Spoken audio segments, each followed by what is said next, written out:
So we have now come to the sheath of mind, Manomayi Kosh. Manomayi Kosh comes from the word manas, which means mind, which is related to Manu. And Manu is a man who is like the Indian Noah, who saved us all when there was the big flood, and from whom emerged mankind as it is today. So Manu led to man, and that led to manas, because manas is what makes us different from animals. Not because animals do not have mind, but they don't think as we do, and thinking is the main activity of mind. The layer of mind is the layer of thought.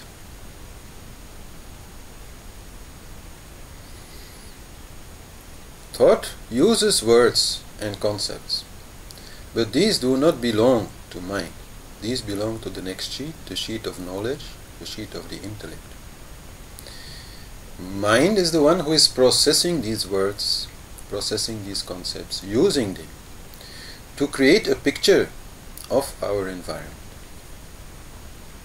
In that way, for those who understand a little bit about computers, you could say that the intellect is the hard disk, or the information stored on the hard disk, while mind is the processor of the computer, the little machinery that gets the information out of the hard disk and compares it with all the input that comes from the environment.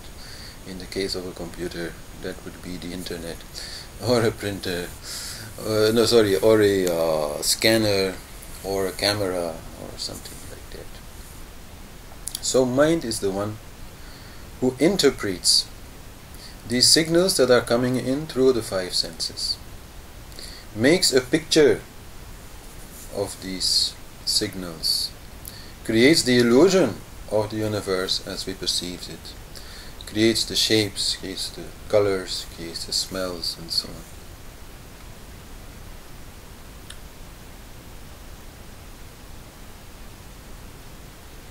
That working of mind can best be seen in a dream.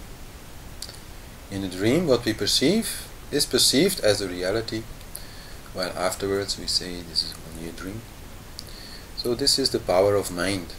Mind is very powerful, often represented as a tiger or a lion, and then you will see Shiv or other yogis sitting on the skin of a tiger to show that they have conquered the tiger of mind.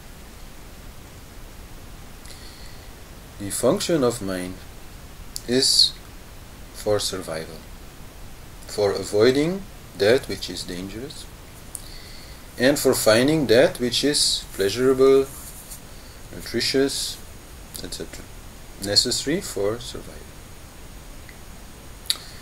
So, when it is a little bit dark and mind sees a rope, it may put the picture of the snake on the picture of the rope in order to protect us. If after all it is just found to be a rope, no harm is done. But if indeed what we saw was not a rope but a snake, then at least we've jumped away and avoided the snake. That is why mind is needed, to have this picture. And same way, when we see something which may be, looking like some food which we already know in our intellect, then mind will put that picture on it so that we are directed towards it. If after all then it is seen that the picture was incorrect, that what we saw as being maybe a melon was something entirely different and not eatable, then no problem. But if the picture was right, and it is indeed a watermelon that we have seen from afar, then we have gone near and we can eat the watermelon. So that is the function of mind, and that makes mind the great associator. Associating relatively vague signals with very concrete things. Which is its function, which is its nature, which, is just natural, but which at the same time creates a lot of illusion. It creates the duality of pleasure and pain. That is the main illusion that mind creates. Some things are perceived, whether it is true or not, as pleasurable, attractive, needed. Other things are perceived as painful, not attractive, to be avoided. And that interpretation may be entirely wrong, but mind will still very rapidly try to decide whether something is pleasurable or painful in order to direct us towards that which will help us, or away from that which might harm us. So